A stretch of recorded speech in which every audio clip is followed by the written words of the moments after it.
Hey, welcome back, guys. Hope you're having a nice afternoon.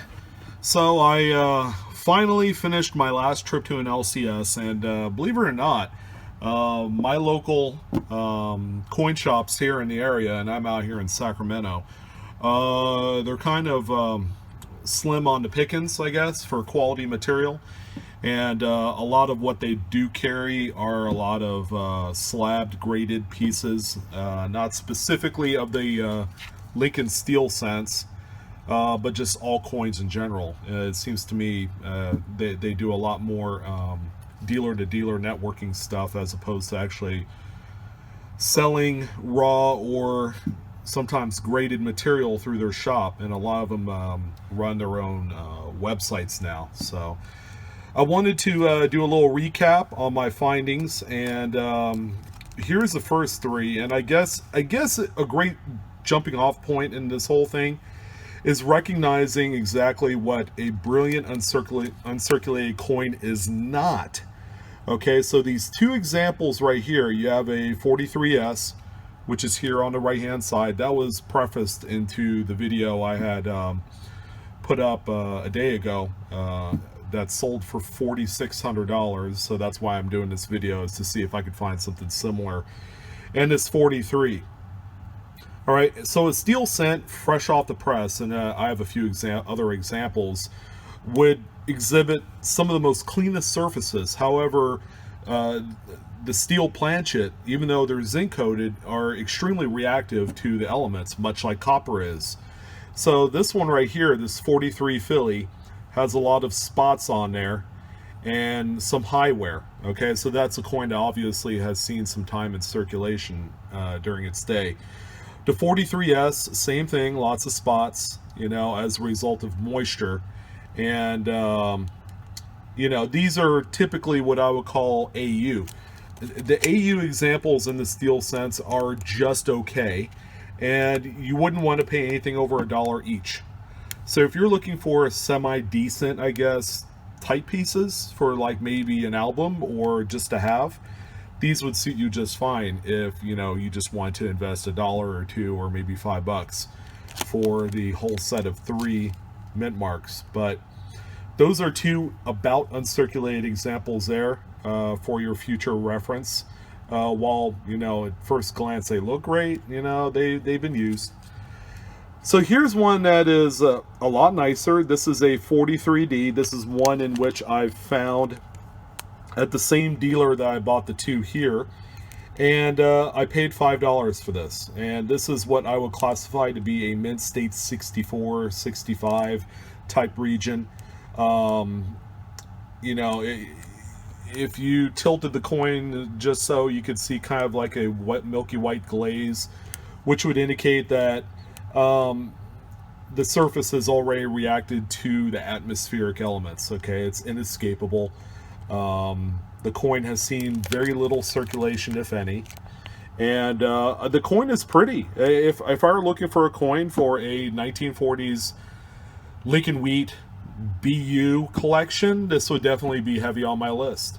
And that is, again, my $5 purchase. Again, you can't go wrong because the coins are so unique because of the composition that, $5 for a BU example, a branch mint coin, no less, is a wise choice. Okay, so here's what I would say is the top end coin that I have discovered, and at the very least this is a mint state 65. Okay, the person that I bought this from here in town had said, well, you know what, I actually keep a lot of these, and you know what, I'm down to my last few.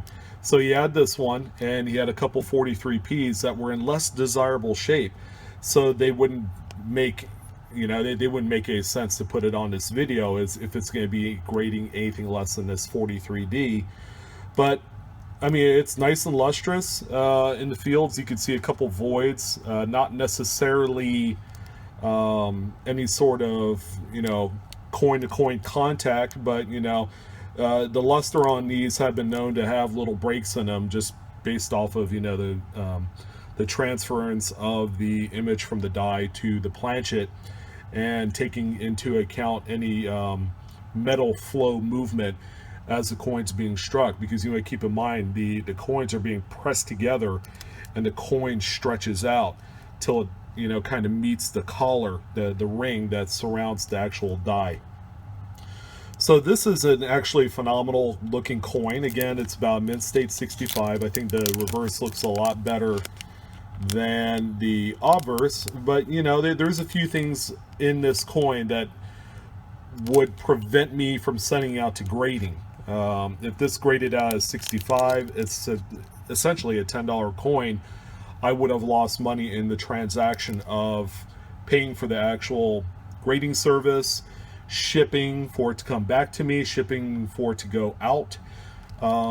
So these coins are not exactly condition sensitive, and that is primarily why there's so many of them in mint state 67 and 68. Today you could buy a really nice mint state 67 example for about $100. So I've seen them out there. They've come down in price in the last 5 to 10 years because more and more of them are being discovered and they're being sent out, and then, you know, people are chasing that 68 grade. And that's the main reason why that there are so many in the population figures. So that pretty much, you know, sums up exactly what I expected to find. I'm a little bit disappointed that there wasn't more out there. I figure if I were in a bigger metroplex area, like maybe a San Francisco or LA, that I would have a lot better success finding better quality material. I know when I was living in the Bay Area, that was a different story. I was finding top end 66 and up Lincoln cents like they're growing on trees. It's pretty phenomenal. But anyways, if you enjoy this video and the content provided to you today, go ahead and give me a huge thumbs up. You know, I appreciate it. Give me a like. And please subscribe to Blue Ridge Silverhound if you haven't done so already. It's a great place to congregate for coins and the hobby in general. You know, precious metals, currency, you name it. We do it all here. So I thank you guys again for joining in on this one, and I look forward to talking to you soon. Have a nice day. Take care.